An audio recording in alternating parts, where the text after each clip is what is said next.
표입니다. 지금 특검법에 대해서 논의가 되고 있는데 도대체 뭐가 위헌이라는 거죠? 논리는 없고 선동만 있는 정치를 하고 있습니다.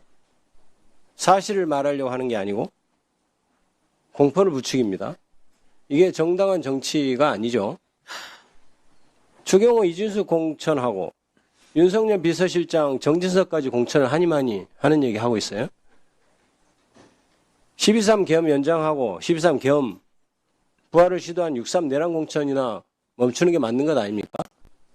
위헌이라는 말도 안 되는 주장을 하기 전에 국민의힘은 내란 공천이나 멈추십시오. 그리고 다시 제대로 공천을 하십시오.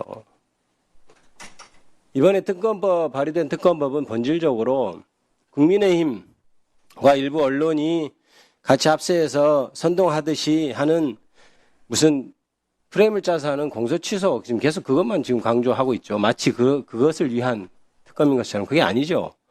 본질적으로 검찰의 조작 수사가 있었는지를 수사로 밝혀보고자 하는 것입니다. 공소 취소나 이런 부분, 공소 유지 부분에 있어서 하나의 얘기가 들어간 것을 마치 그것을 위한 특검인 양 지금 얘기를 하고 있는 것이죠. 장관님 어떻습니까? 예, 그렇습니다. 네. 국정조사 특위 결과를 볼까요? 이미 쌍방울 사건이 문제가 되기 전부터 국가기관인 국정원에서 리호남이라는 사람이 필리핀에 없었고 그런 단순한 부재의 증명이 아니고 다른 곳에 심지어 있었다. 그 장소가 아닌 곳에 있었다는 것이 이미 자료로서 다 가지고 있었어요. 그것이 국정조사 특위에서 밝혀졌습니다. 그리고 국정원 준거 66개 중에 검찰이 13개만 선별해서 압수수색했다. 이런 것도 밝혀졌죠, 장관님? 예, 그렇습니다. 네. 그런데 일부 검찰 쪽 주장에 부합한 듯한 진술들이 있었죠. 김성태, 나는 술 마시지 않았다 얘기하고, 방용철, 리호남 만났다고 얘기하고, 일단 방용철, 리호남 만났다고 하는 것은 객관적인 증거에 완전히 부합하지 않는 것이죠. 그럼 그것은 거짓인 겁니다. 진술은 자기의 이해관계에 따라서 내가 이 진술을 제대로 하면 금감원 다시 조사받고 주가 조작 수사받고 이럴 수 있다고 생각하는 사람의 증언하고 그 다음에 전직이 어떠어떠하게 알려진 사람이 내가 그 가오떨어지게 무슨 술을 먹습니까? 이렇게 얘기하는 거 그 진술을 믿을 수가 있겠어요? 그걸 가지고 마치 아무것도 밝혀진 게 아니고 오히려 검찰 쪽 주장이 맞다고 하는 국민의힘 의원들이 저는 문제라고 생각합니다. 자, 그러면 이렇게 국정조사에서 많은 것들이 밝혀지고 조사기소 정황이 드러났잖아요. 그럼 어떻게 해야 되나요? 이러고 맙니까? 가만히 있어야 돼. 이제 끝났습니까? 무슨 잔치가 끝났어요? 조작기소 잔치가 국정조사 특위로 끝났습니까? 그렇지 않죠. 예, 그렇습니다. 네.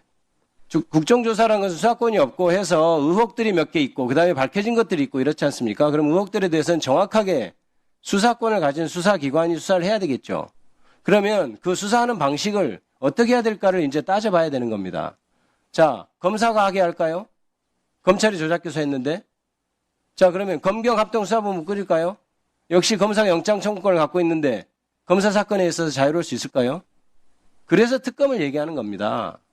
검사 사건에 있어서 자유롭게 수사할 수 있도록 특별검사를 임명하자. 이게 특검의 필요성으로 얘기되는 것 아닌가요? 맞죠? 예, 그렇습니다. 자, 그러면 그렇게 해서 특검을 해서 조작기소 혐의 드러났습니다. 그러면 조작기소 혐의 드러났음에도 불구하고 3심 재판까지 다 받게 해야 됩니까? 윤석열이 그전에 얘기했듯이 대충 기소해서 가면 3심까지 가는 동안 폐가망신하는데 변호사비가 얼마고 사람은 스트레스로 거의 죽을 지경이 되고 그렇게 놔두는 게 맞습니까? 그렇지 않죠. 그러면 공소 취소를 하는 게 맞겠죠. 논리적으로. 그런데 검찰에서 안 하겠다고 버티면 어떡합니까 이제? 검찰 자신의 일이라고 해서. 그래서 지금 아마 특검에서 공소유지 권한을 관련된 사건은 가져오는 것으로 그렇게 규정하고 있는 것으로 저는 이해를 하고 있어요.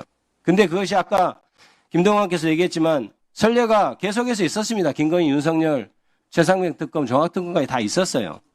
그리고 전혀 다른 사건도 아니고 관련된 사건에 대해서 공소유지를 하는 권한을 주는 것이 왜 위헌입니까? 그리고 검사들 인사이동, 수사하던 검사를 인사이동해서 가면 다른 검사가 공소유지 합니다.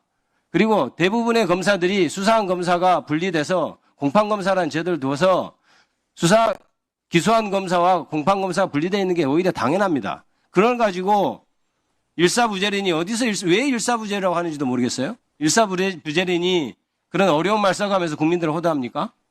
그리고 장관님, 공소 취소가 1심 선고 나기 전에만 하는 건 알고 계시죠? 예, 그렇습니다. 네. 이것도 마찬가지입니다. 이게 모든 사건을 마치 공소 취소를 다 해서 없애버린다는 게 쇼다는 것 그 자체가 사실이 아닌 얘기로 선동을 하고 있잖아요. 그렇지 않습니까? 자, 그런데 이런 문제는 있습니다. 조사 취소가 밝혀지면 과연 그 공소 취소를 지금 현재 그 사건을 기소했던 검찰이 하도록 할지 아니면 그 특별검사, 그거 수사했던 특별검사가 하도록 할지 그런 것에 대해서는 정무적, 제도적인 어떤 선택이나 고민이 필요한 겁니다. 그래서 지금 현재 더 숙이라고 하는 것은 그런 것을 논의해보자는 것이고 이것이 이 어떤 절차로 가는 프로세스로 가는 정당성이 문제가 되는 것은 아닌 겁니다. 그래서 이것에 대한 수기를 해야 되는 것은 과연 그러면 조작 기소임이 만약에 밝혀졌을 때 수사에서 밝혀졌을 때 그럼 어떤 절차를 거쳐서 절차에서 해방되게 될 것이냐 억울한 사람에 대해서 그거에 대한 수기는 당연히 필요하겠죠. 마지막 한 가지만 더 말씀드립니다. 이게 자꾸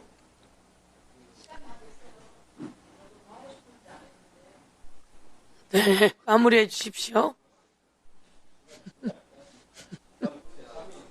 오른말하면 좀 받아 적어가면서 좀 들어보세요.